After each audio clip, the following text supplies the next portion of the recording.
नमस्कार, तुमच्या आमच्या कुकिंग शोमध्ये मी तुम्हा सर्वांचे स्वागत करते। आज आपण फ्लावर बटाट्याची रस्सा भाजी पाहणार आहोत। चला मग रेसिपी बनवण्यास सुरुवात करूया। त्यासाठी इथे मी 1 वाटी फ्लावर गरम पाण्याने स्वच्छ धुवून घेतले आहे। फ्लावर धुताना नेहमी गरम पाण्यानेच धुवावी। आता इथे मी गॅसवर कढईमध्ये तेल गरम होण्यासाठी ठेवले आहे। तेल गरम झाल्यानंतर त्यामध्ये आपण फ्लावर टाकून घेणार आहोत।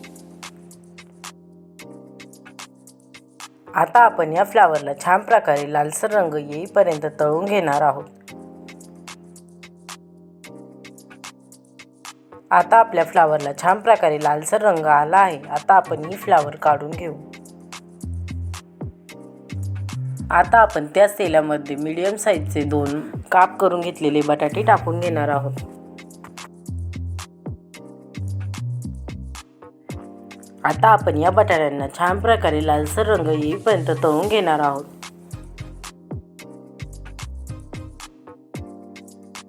आता आपल्या बटाट्यांना छान प्रकारे लालसर रंग आला आहे। आता आपण हे बटाटे तेलातून काढून घेऊ। आता आपण त्याच तेलामध्ये 1 टीस्पून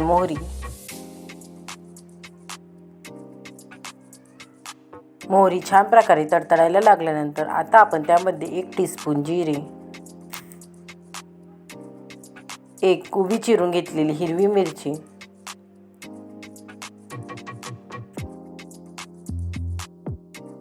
चिमूटभर हिंग,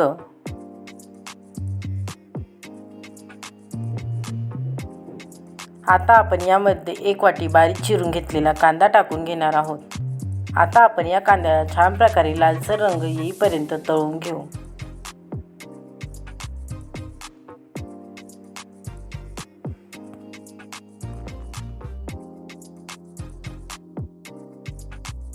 आता आपल्या कांद्याला छान प्रकारे लालसर रंग येण्यास सुरुवात झाली आहे।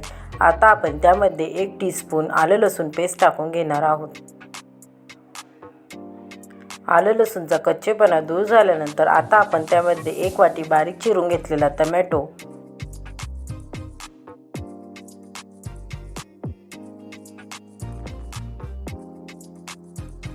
आता आपण यामध्ये 1 टीस्पून हळद, 1 टेबलस्पून काश्मीरी लाल मिरची पावडर, 1 टेबलस्पून धने पावडर, आता आपण हे सर्व चांगल्या प्रकारे मिक्स करून घेऊ।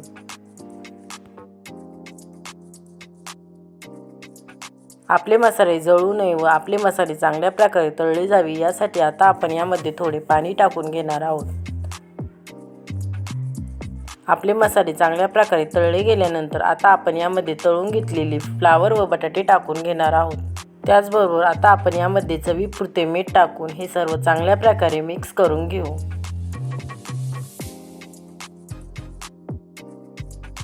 हे सर्व चांगल्या प्रकारे मिक्स झाल्यानंतर आता आपण यावर झाकण ठेवून 5 मिनिटांपर्यंत या फ्लावर व बटाट्यांना वाफवून घेणार आहोत।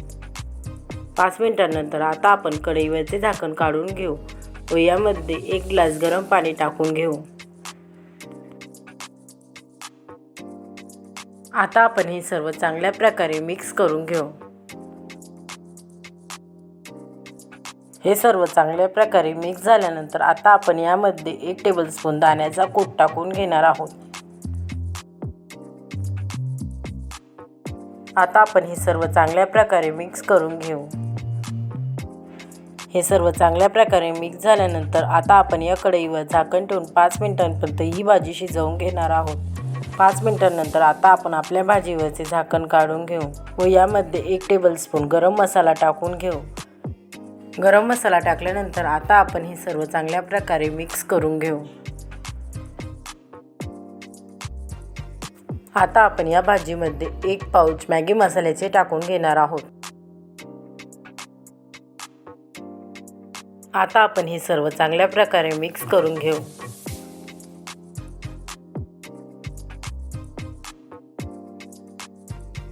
हे सर्व चांगल्या प्रकारे मिक्स झाल्यानंतर आता आपण या भाजीवर झाकण ठेवून 2 मिनिटांपर्यंत ह्या भाजीला वाफवून घेऊ। 2 मिनिटांनंतर आता आपली फ्लावर बटाट्याची भाजी बनवून तयार आहे। फ्लावर बटाट्याची झटपट होणारी भाजीची रेसिपी तुम्हाला आवडली असेल तर मला कमेंट करून नक्की सांगा। रेसिपी आवडली असेल तर रेसिपीला लाईक शेअर करा व चॅनलला सबस्क्राईब करा। पुन्हा भेटूया आपण अशाच एका नवीन रेसिपीसोबत। तोपर्यंत सर्वांनी काळजी घ्या। Bye bye.